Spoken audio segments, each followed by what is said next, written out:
What is up mga tropa? So for today, alamin naman natin kung ano ba yung mga beginner's mistake on goldfish keeping.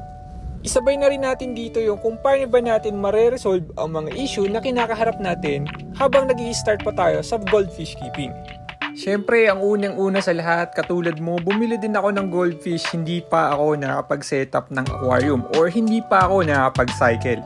Importante kasi ang water cycle ng aquarium para at least ma-maintain natin ang balance ng tubig sa ating aquarium at maiwasan ang casualties sa mga isda.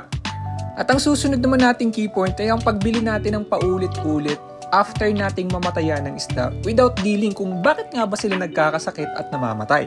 Ito ang isa sa mga rason kung bakit tumitigil na ang isang beginner sa pag-aalaga ng isda. Sa goldfish keeping, hindi sapat na ilalagay mo lang ang ating goldfish sa aquarium at papakainin siya umaga't hapon. Dapat marunong tayo mag-identify ng mga sintomas na magkakasakit na sila para maagapan natin at hindi na ito lumala. Ang pangatlo naman ay ang hindi pag-quarantine ng bagong isda at ilalagay natin agad sa ating main tank. Dapat, naglalaan tayo ng at least 1 week quarantine ng mga bagong import natin na isda para at least hindi mahawa yung mga existing natin kung sakali man na may sakit ito or may mga parasite. At ang number 4 naman nga natin ay ang wrong tank mates.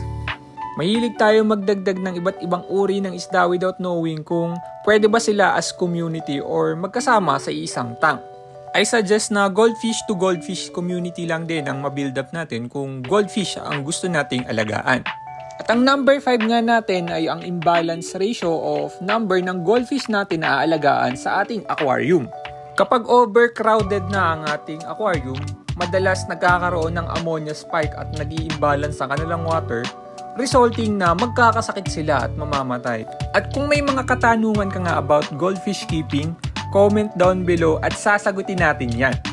At kung umabot ka rin nga sa point ng video na ito, maraming salamat. Hit that follow button para updated ka sa mga tips natin sa pag-aquarium.